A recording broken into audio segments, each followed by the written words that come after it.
কারণ হুজুর তো মানুষ না, হুজুরে ভুল বুকে আমাদের অবস্থা এরকম।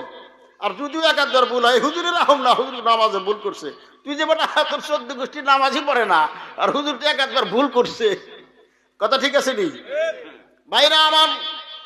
এর কারণ হলো আমরা নামাজ পড়ি, নামাজে কি পড়ি কি বলি নিজেও জানি না, কোন শব্দের পরে কি বলতে হয় তাও জানি না।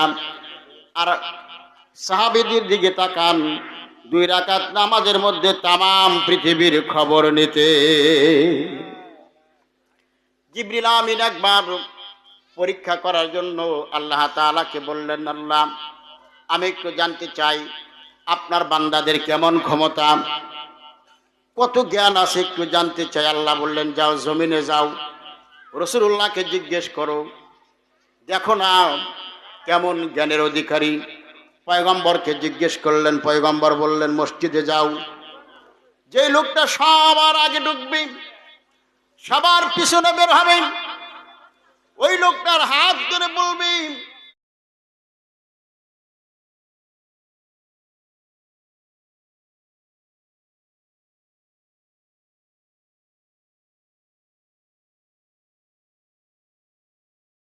তোমার মনের যেই প্রশ্ন আসে তাকে বলবা। ওই লোকটা আল্লাহর উপর ভরসা করে তোমার সেই প্রশ্নের উত্তর দিতে পারবে। সুবহানাল্লাহ বলেন।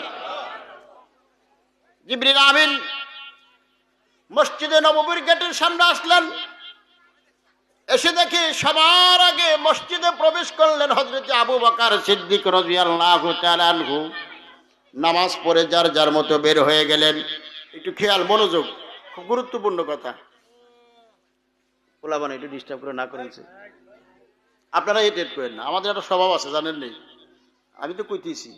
স্বভাব হলো, দোস্ত আমার চিঠিটা খুব গোপনীয় চিঠি, চিঠিটা দেখো না, বাড়িতে লেখো। পাশের বন্ধু খুশি করে না দেখলে ওর ঘুম হারাম। কথা ঠিক নেই? যদি কখনটা যাই কেনারে দেখবেন সব মানুষ ওইদিকে তাকাবে, অনেকে তাকাইছে, আমি দেখতেছি তো। এই আমাদের অবস্থা, মানে আমাদের মনোযোগ নাই। কি নাই? মনোযোগ নাই। কথা ভালো করে বোঝেন। জিবরিল আমিন দেখলেন সবার আগে ঢুকলেন কে? হযরতে আবু বকর সিদ্দিক রাদিয়াল্লাহু তাআলা আনহু। সবার পরে বের হলেন হযরতে আবু বকর সিদ্দিক রাদিয়াল্লাহু তাআলা আনহু। থাপাতে হাত দিয়ে কয়, ভাই আপনার কাছে একটা প্রশ্ন ছিল আমার। কি প্রশ্ন আপনার? কোন? কয় প্রশ্নটা হলো, আপনি আমাকে বলবেন এই মুহূর্তে জিবরিল আমিন কোন জায়গায় আছে। সুবহানাল্লাহ বলবেন না? প্রশ্নটা কি 4টিখানি প্রশ্ন? দুনিয়ায় এর সাথে বড় প্রশ্নই হইতে পারে না। জিবরিল আমিনকে আমাদের চর্মচোখে দেখছি এরকম কেউ আসেনি। বন্ড পীরপুর 2-1 দেখলে দেখতে পারে 2-1 বার, হ্যাঁ, কিন্তু হক্কানি উলামা কিরাম দেখছে এটা আমার মনে পড়ে না। কেউ বলছে যে জিবরাইলকে দেখছি, এরকম মনে পড়ে না। স্বপ্নে রাসূলুল্লাহকে দেখছে এরকম শুনছি বহুত, কিন্তু জিবরাইলকে দেখছে এরকম ইতিহাস আমি আজ পর্যন্ত শুনি নাই। কয়টা আপনার কাছে জিজ্ঞাসা, জিবরিল আমিন কোথায়? কোন? আবু বকর কয়, আপনি এই যে একটা প্রশ্ন করলেন, জিবরিল আমিন কথা আমি তো ভাবছি না জানি মনে হয় আপনার নামাজে কোনো জ্ঞানজাম হয়েছে, কোনো ডিস্টার্ব হয়েছে। হ্যাঁ, 2 রাকাতের জায়গায় মনে হয় 6 রাকাত বসাইছেন, এইটার ফতোয়া জানতে চাইছেন। ওখান দিয়ে আপনি কি বেজাইলে প্রশ্ন করলেন? আসেন আমাদের সমাজে এক জাতীয় লোক, হাই রে আকাইটা প্রশ্ন করে, যে প্রশ্নের উত্তর হারে দুনিয়া হইলে খুঁজে পাওয়া যাবে না। আসেন এরকম প্রশ্ন করে না, অথচ আর 14 গোষ্ঠী নামাজ পড়ে না। নামাজ নিয়ে প্রশ্ন কেরা করে বেশি জানেন? যে নামাজ পড়ে না। যে নামাজ পড়ে না ওইলো নামাজ নিয়ে যত প্রশ্ন, অথচ নামাজ কিন্তু পড়বো না। আর যে নামাজ পড়ে তার নামাজ নিয়ে কোনো প্রশ্ন নাই। কথা ঠিক নেই? আপনার কাছে প্রশ্ন, কোন আপনি জিবরিল কোথায়? এটা প্রশ্ন হইলো, আমার এটাই প্রশ্ন। এখন আর সারে না। হযরত আবু বকর বলে না, এটা প্রশ্ন তো হইতে পারে না, জিবরিল আমিন কোথায়? এটা কোন প্রশ্ন হইলো? আমার এটাই জিজ্ঞাসা, আপনার বলতে হবে। আপনি পারবেন বুঝছি, আমি পারবো। আপনি কেন বুঝলেন? আপনি সবার আগে মসজিদে ঢুকছেন, সবার পরে বের হয়েছেন, আপনি মনে হয় সবচেয়ে বেশি বড় বুজুর্গ। কে বুজুর্গ? আমি সর, আমার যাইতে দেন। কয় না, আপনারা আমার এই প্রশ্নের উত্তর দিতেই হবে, সারাসারি নাই। কয় তাহলে একটু ওয়েট করেন, আমি মসজিদে যাব আর আসবো, 2 রাকাত নামাজ পড়ুন, নামাজের পর দেখে আপনার প্রশ্নের উত্তর দিতে পারি কিনা। সুবহানাল্লাহ।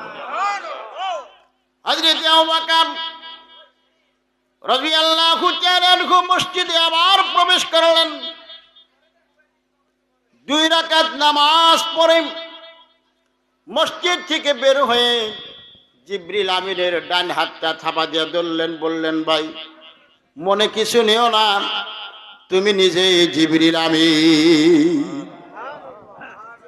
আজীব কারবার, আমি জিবরিল আমিন কিভাবে বুঝলেন?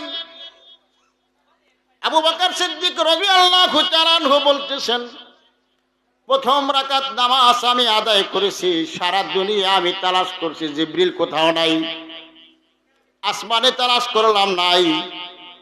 দ্বিতীয় রাকাত নামাজে আমি আল্লাহ তাআলার 8টা জান্নাতে প্রবেশ করছি, জিবরিল আমিনকে খুঁজে পাই নাই। অগত্য আমি জাহান্নামের 7টা জাহান্নামের কোনায় কোনায় খুঁজলাম, জিবরিল আমিন নাই, পৃথিবীতেও নাই, জান্নাতেও নাই, জাহান্নামেও নাই, কোথাও আমি জিবরিল কি পাইলাম না। আমার মাত্র এই জায়গাটুক দেখা বাঁচছিল, আমার দেখা শেষ হয়ে গেছে, যেহেতু পৃথিবীর কোথাও জিবরিলকে খুঁজে পেলাম না। মনে কিছু নিও না বন্ধু, তুমি নিজেই জিবরাইল। এটা হলো নামাজ। as-salatu mi'rajul মুমিনিন। আমরা নামাজ পড়ি রাকাতই ভুলে যাই, নামাজ পড়ি রাকাত ভুলে যাই। আর 2 রাকাত নামাজ পড়ে জান্নাত জাহান্নাম থেকে ঘুরে আসে, সে কেমন নামাজ পড়েছে আর আমরা কেমন নামাজ পড়ি। বন্ধু বুঝতে হবে, নামাজ পড়ি, নামাজের মধ্যে আমাদের ধ্যান খেয়াল থাকে না, কথা ঠিক না বেঠিক? আল্লাহ তাআলা আমাদের বুঝবার তৌফিক দান করেন। জিকির করেন, আল্লাহ আল্লাহ আল্লাহ আল্লাহ।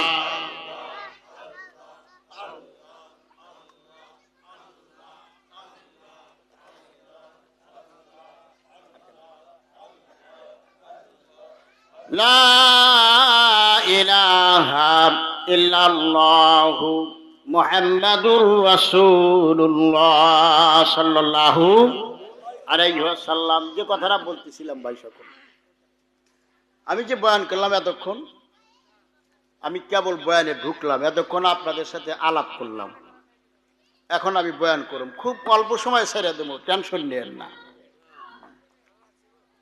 না, সারা রাত ওয়াজ করার মতো সময় নেই। আমি হসপিটাল থেকে আসছি, আমার বাবা 1.5 মাস যাবৎ হসপিটালে ভর্তি, হসপিটাল থেকে আমি এখানে আসছি। কামাল ভাই সেদিনকে ধরছে, আর আমি তো আপনাদের এলাকার প্রতি আলাদা একটা মহব্বত আছে। মরিচ ভাই যদি কাজে রফিক হুজুর আসতে হইব, রফিক হুজুর হাজির, তার ফলশ্রুতিতে আপনাদের ডাক্তার ফালাইতে পারি না, আসতেই হয়, কারণ আপনাদের আমার বিপদ আপদে কাজে লাগে। হ্যাঁ, রাশি সারে আওয়াল বাইরে ধরছি যে কোনো এক কাজে, উনি রাজি হয়ে গেছে আলহামদুলিল্লাহ। এটা হচ্ছে হৃদরোগ একটা সম্পর্ক থাকে। দোয়া করবেন আমার আব্বার জন্য, আল্লাহ তাআলা যেন সুস্থতা দান করেন। আমি যখন খাইতে গেলাম তখন শুনলাম এই বাড়ির মুরব্বী সারাদিন মাহফিলের আঞ্জাম দিছেন, কিছুক্ষণ পূর্বে স্ট্রোক করছেন, হসপিটালে ভর্তি করছেন। দোয়া করে আল্লাহ তাআলা তাকে সুস্থতার নিয়ামত দান করেন। এত সুন্দর মোবারক। আমরা ভাই এই যে বাইসে আছি, কথা বলতেছি, আমি যে কথাটা শেষ করতে পারো এই গ্যারান্টি তো আমার নাই, আছে? আমি যে এখান থেকে স্টেজ থেকে ভালোভাবে নাইমে বাসায় পুষতে পারো এই গ্যারান্টি দেওয়ার মতো মানুষ পৃথিবীতে আছে? নাই। যাওয়ার আগেই দেখবেন যে হ্যাঁ খবর আসতে পারে রফিক হুজুর মারা গেছে, জানাজার টাইম অমুক সময়, খবর আসতে পারে কিনা? আমাদের জিন্দিগিটার তো কোনো ভরসা নাই ভাই, এই জিন্দিগির কোনো ভরসাই নাই। আল্লাহ তাআলা তাই বলেন, মানুষ কিসের জন্য পাগল হয়? আল্লাহ আজীব হয়ে বলেন, আশ্চর্য হয়ে বলেন, মানুষ কিসের জন্য পাগল হয়? আল্লাহ কয় দুনিয়া, দুনিয়ার ভিতরে যা কিছু আছে, আল্লাহ কয় আমি আমার কসম খায়া কই, এগুলোর দাম যদি একটা মশার পাকনার সমতুল্য দাম হইতো আখিরাতের তুলনায়, তাহলে আমি কোনো বেঈমান কাফের মুশরিক বেনামাজিকে 1 গ্লাস পানিও খাওয়াইতাম না। আখিরাতের তুলনায় দুনিয়াটা একটা মশার পাকনার সমানও দাম না। এমন জিনিসের জন্য আমরা হাহাকার হয়ে গেছি। হাহাকার করতে করতে কিন্তু আমরা কবরে যাই, কথা ঠিক নেই? কেউ কিন্তু বলতে পারে না যে আমি পরিপূর্ণ সুস্থতার মধ্যে আছি, পরিপূর্ণ আমি একদম সুখের মধ্যে আছি। দেখেন গা, যে কোনো একদিকে তার ভেজাল আছে। কোটি কোটি টাকার মালিক, হুজুর একটাই মেয়া বিয়ে দিয়ে পারতেছি না, মেয়াও খুব সুন্দর। লক্ষ লক্ষ টাকার মালিক, হুজুর শ্বাসকষ্টে আর কেন না, হুজুর শীতের বেলায় বমি হয় না, শ্বাসকষ্টে অস্থির হয়ে গেছি, টাকা পয়সার অভাব নাই। আল্লাহ মানুষকে তো দুনিয়াতে অশান্তি কাউকে পরিপূর্ণ শান্তিতে রাখে নাই, কারণ শান্তির জায়গায় তো নাই। এটা শান্তি পাইবেন কোথায়? শান্তি তো আল্লাহ এখানে রাখেই নাই। কথা বোঝেন নাই? আমরা ঘুরতেছি খালি দুনিয়াটা শান্তির জন্য। না বন্ধু, দুনিয়া শান্তি কামানোর জায়গা। এখান থেকে শান্তি কামান, আখিরাতে গিয়া ভোগ করবেন। আল্লাহ আমাদেরকে তৌফিক দান করেন বলে আমিন। প্রিয় ভাই সকল, আমি যেটা বলতে চেয়েছিলাম সেটা হচ্ছে মুক্তির 1 নম্বর পথ হচ্ছে রাসূলুল্লাহর মুহাব্বত। রাসূলুল্লাহর, আমরা রাসূলুল্লাহকে কতটুকু মুহাব্বত করি। আমি শেষমেশ একটা পরীক্ষা নেব, পরীক্ষায় দেখুন যে কতটুকু পরে আমরা রাসূলুল্লাহকে মুহাব্বত করছি। রাসূলুল্লাহকে মুহাব্বত ছাড়া জান্নাতে যাবে এরকম মানুষ পৃথিবীতে জন্ম নেয় নাই, আর হবেও না, সম্ভবও না। সুবহানাল্লাহ বলে।